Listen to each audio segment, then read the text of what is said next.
राजधानी जयपुर के लिए शुक्रवार की सुबह कई परिवारों के लिए दुखी कर देने वाली रही। आज सुबह 5:30 बजे राजधानी जयपुर के भांकर रोटा इलाके में 2 ट्रकों की भिड़ंत के बाद लगी भीषण आग में 4 लोग जिंदा जल गए। इस हादसे के बाद राजधानी में हड़कंप मच गया है। हादसा इतना भयानक था कि घटनास्थल पर अभी भी जले हुए वाहनों में से धुआं निकल रहा है। आग की चपेट में लगभग आए वाहन पूरी तरह जलकर राख हो गए हैं। हादसे की सूचना मिलने पर सीएम भजनलाल मौके पर पहुंचे और उन्होंने घटनास्थल पर मौजूद दमकल कर्मियों और आला अधिकारियों से बचाव कार्यों की जानकारी ली। इससे पहले सीएम ने एसएमएस अस्पताल जाकर घायलों से भी मुलाकात की और उनका हालचाल जाना।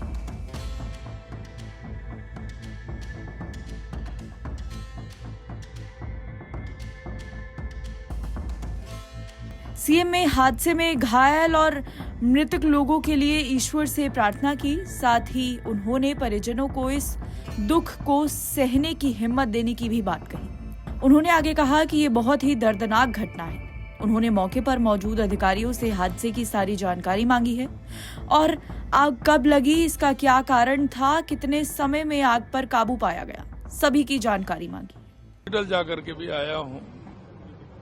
मैंने सभी हॉस्पिटल में सभी अधिकारियों को वहाँ के उन सबको कहा है कि सबको तुरंत प्रभाव से लिया जाए और पहले उनका इलाज किया जाए जो इंजर्ड है। ये हादसे हैं। सुबह का समय था और सुबह का समय जिस तरह से होता है, मेरे को भी जानकारी मिली। तुरंत मैं वहाँ से हॉस्पिटल गया, सब लोगों को जानकारी ली। सरकार पूरी तरह से घटना के लिए जो भी होगा हम जांच भी करेंगे, उनके इलाज भी करेंगे, जो उचित उनको सहयोग करना है वो भी करेंगे। लेकिन ये हादसे जिस तरह से होते हैं उनको भी किस तरह से रोका जाए, उस पर भी सरकार निश्चित रूप से विचार करेगी। मैं उन सभी को तो वहीं घायलों का हालचाल लेने कांग्रेस प्रदेश अध्यक्ष गोविंद सिंह डोटासरा भी जयपुर के एसएमएस अस्पताल पहुंचे और स्थिति का जायजा लिया। उसके बाद उन्होंने कहा कि जितने भी घायल हैं वो बहुत गंभीर स्थिति में हैं। 20 से 25 लोग बहुत ज्यादा झुलसे हुए हैं। डॉक्टर उनका इलाज कर रहे हैं। वर्तमान में हादसा हुआ है, ये हमारे हिंदुस्तान और राजस्थान के लिए बहुत बड़ा हादसा है।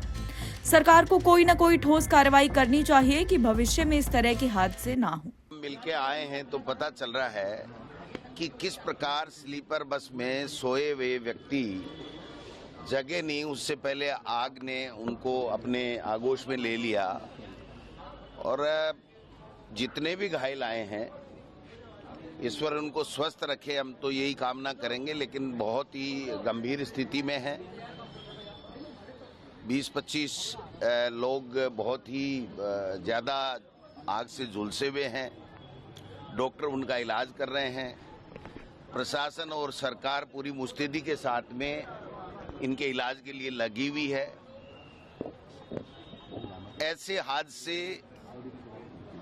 ना हो, पुनरावृत्ति ना हो, इसके लिए सरकारों को कोई न कोई पुख्ता इंतजामात आगे से करने चाहिए। जो वर्तमान में हादसा हुआ है, ये हमारे राजस्थान के लिए, पूरे हिंदुस्तान के लिए बहुत बड़ा हादसा है। इससे हमें सबक लेकर के आगे से इस प्रकार के हादसे नहीं हो, एक उच्च स्तरीय जांच कमेटी बैठा करके और उसके बाद में सरकार को कोई न कोई ठोस कार्रवाई करनी चाहिए कि भविष्य में इस प्रकार के हादसे नहीं हो।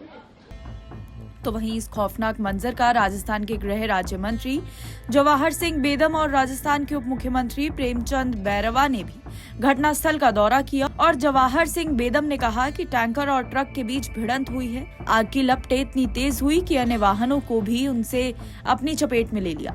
मृतक परिवारों के प्रति हमारी संवेदनाएं हैं। सरकार उनकी हर संभव मदद करेगी। हम जल्द ही इस रास्ते को साफ करवाएंगे। जब तक रास्ता साफ नहीं हो जाता है, हम यही हैं। हमने एक हेल्पलाइन नंबर भी जारी कर दिया है। क्या पूरा मामला सामने आया, घटना के कारण क्या लगते हैं आपको? देखिए, प्रथम दृष्टया जो देखने को हमारी जानकारी में आया, मैं और डिप्टी सीएम साहब दोनों पहले आ गए थे और माननीय मुख्यमंत्री जी तो कितने संवेदनशील है। हॉस्पिटल भी गए और हॉस्पिटल के तुरंत बाद वो घटना स्थल पर भी आए। हॉस्पिटल में आईसीयू डेडिकेटेड बनाए हैं, उनमें हमारे शिक्षा मंत्री वहीं कैंप किए हुए हैं।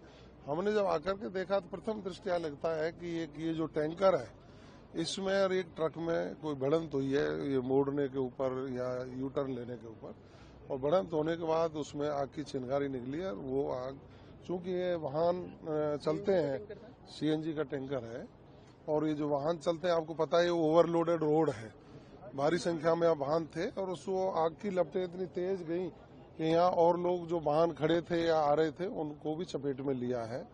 लोग हताहत हुए हैं। तुरंत जैसी जानकारी मिली है प्रशासन हमारा सक्रिय हो गया, पुलिस मौके पर आ गई, जिला कलेक्टर स्वयं यहाँ मौजूद है। सारी व्यवस्थाएं जो तात्कालिक रूप से सरकार कर सकती है उसको किया है। मृतक परिवारों के प्रति हमारी संवेदनाएं हैं, सरकार उनकी हर संभव मदद करेगी।